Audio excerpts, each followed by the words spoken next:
Hier, j'ai vécu quelque chose de très intense au niveau émotionnel avec le triathlon de Léa. Je vous montre la vidéo, regardez cette fin de course, elle me donne encore des frissons quand je la regarde. Et après, je vous explique comment j'ai réussi à l'accompagner, à traverser toutes ces peurs pour pouvoir y arriver. Je vous laisse d'abord regarder la vidéo. Allez mon gars, allez,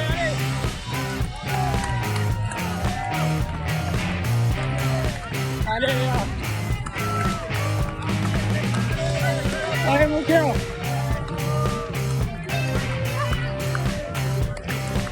Allez petit cœur, ouais.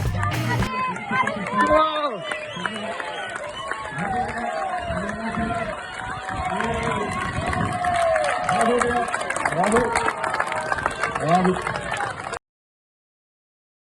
Voilà, cette vidéo me donne énormément d'émotions quand je la regarde. Je pense que ça va me rester à vie gravé. Je pense que pour elle aussi, cette arrivée, elle est dernière de la course, bien dernière, bien loin.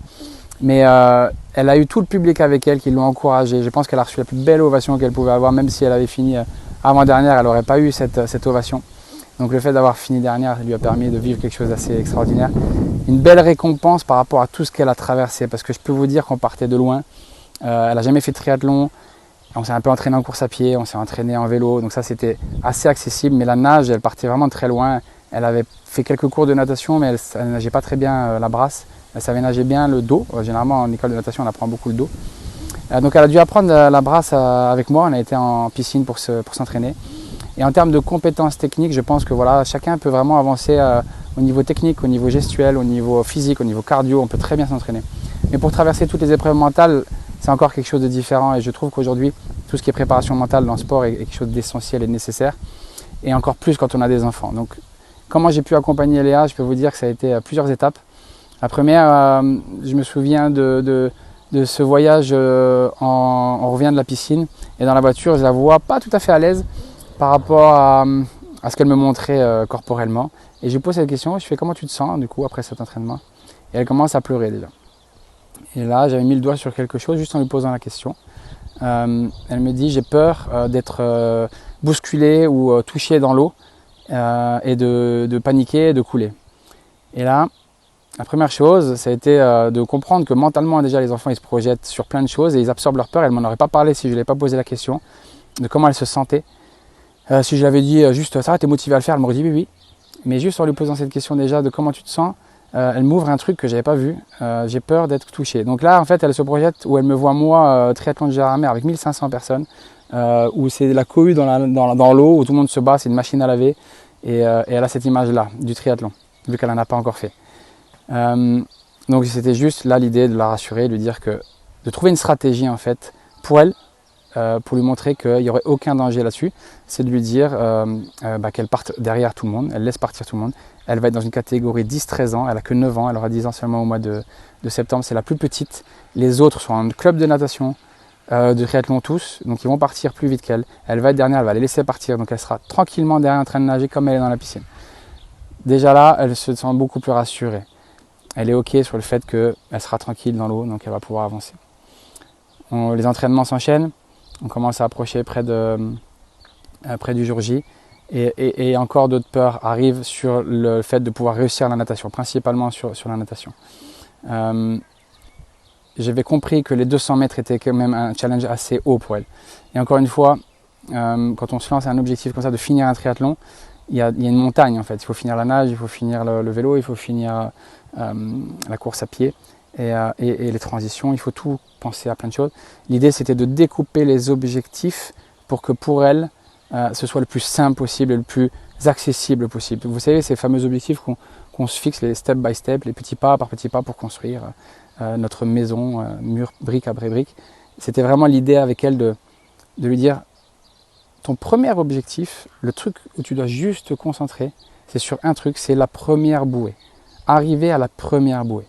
Si tu te fixes juste ça comme objectif, tu pourras être fier de toi. Tu aurais été dans l'eau, dans un lac, tu aurais été au départ d'un triathlon avec plein d'autres enfants et tu auras réussi à aller à cette première bouée. Est-ce que tu seras fier de toi déjà si tu arrives à faire ça?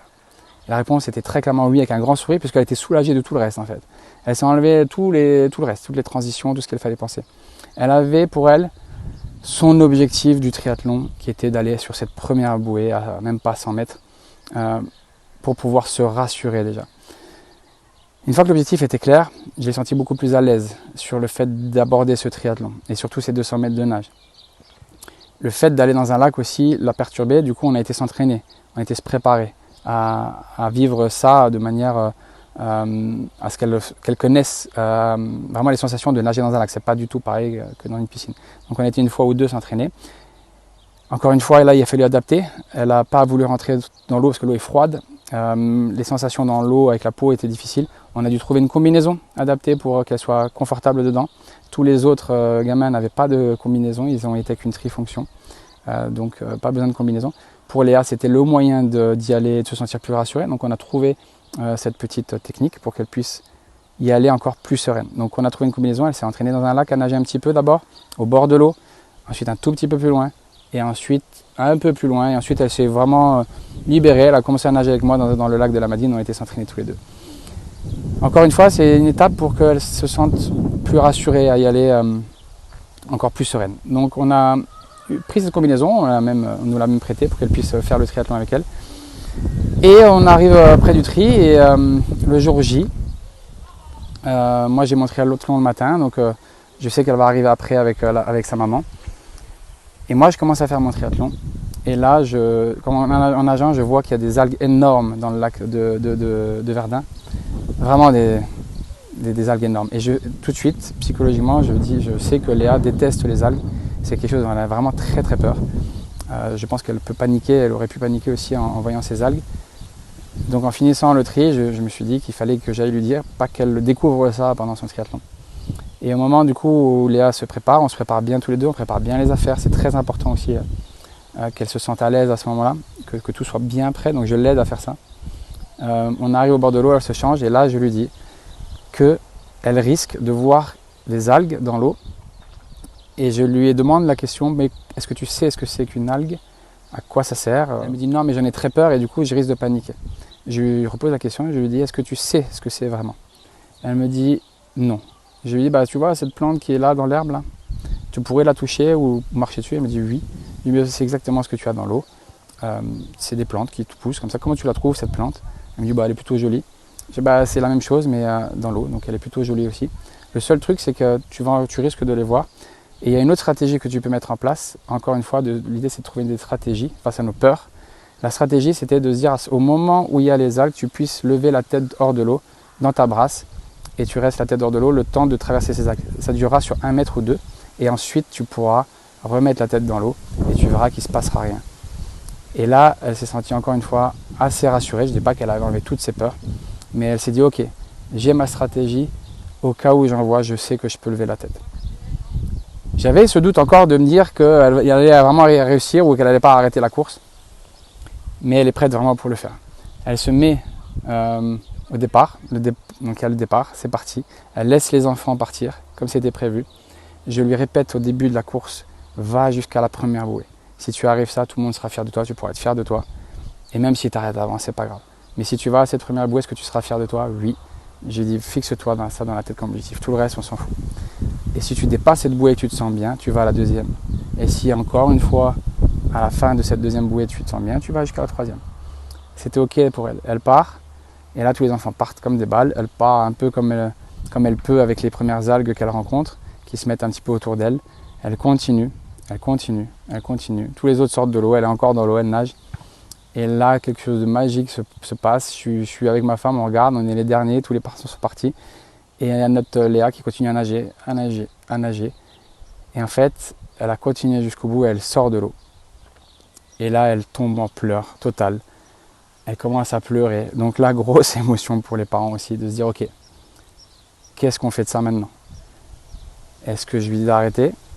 Est-ce que je rentre dans sa peur et dans sa douleur là et on lui demande d'arrêter? Ou est-ce que je la force à se dépasser en tant que papa ou maman où nos peurs arrivent et en tant que papa, tu as envie qu'elle se dépasse et qu'elle le finisse.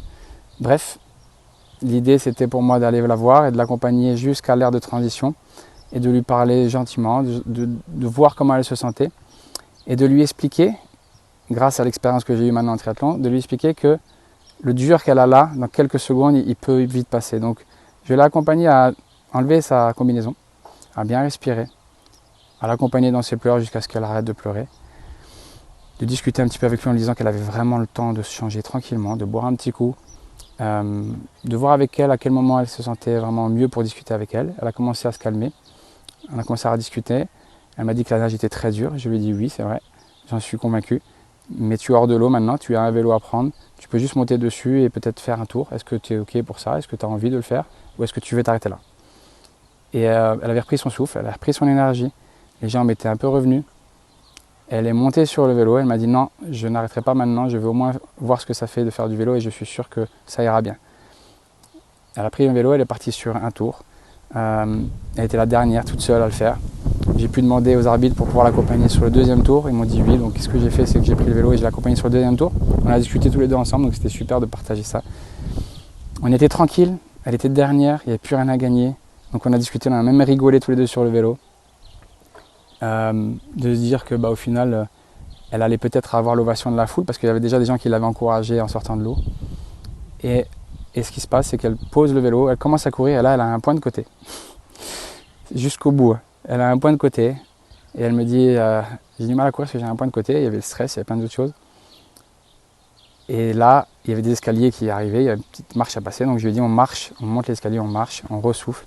Et quand tu te sens, on redémarre. C'est ce qu'on a fait. Elle a redémarré et elle a fini son triathlon avec les ovations. Je vous ai montré la vidéo. J'étais derrière elle. Elle a même sprinté sur la fin. Elle s'est dépassée, clairement. Elle a réussi à dépasser toutes ses peurs pour finir ce triathlon. Elle a eu les ovations que vous avez vues. Elle a eu vraiment là, les mérites de tout ce qu'elle avait réussi à franchir. Belle fierté effectivement du dépassement de soi, mais surtout ce qui m'intéresse beaucoup là, c'est la façon dont elle a pu gérer ses peurs en mettant des objectifs les plus réalisables pour elle au maximum et de trouver des stratégies qui la confortent tout en l'accompagnant là-dedans à dépasser ses peurs. Ça aurait été trop facile de lui dire bon après la nage je la vois en pleurs, elle arrête. Je pense qu'aujourd'hui elle est encore plus fière d'elle, je pense qu'aujourd'hui elle a confiance en elle et le plus beau cadeau qu'elle m'a fait après c'est qu'elle est venue me prendre dans les bras en me disant merci de m'avoir accompagné, merci pour ce coaching que tu m'as fait, merci pour tous ces entraînements parce qu'aujourd'hui j'ai vécu quelque chose d'extraordinaire et rien que pour ça je voulais vous le partager aujourd'hui cette vidéo parce que je trouvais ça juste beau. Donc voilà, si cette vidéo vous a plu ou si ça vous parle, vous pouvez me laisser un petit commentaire. Si vous pouvez liker cette vidéo si vous avez aimé, ce sera super sympa. Et je vous dis à bientôt.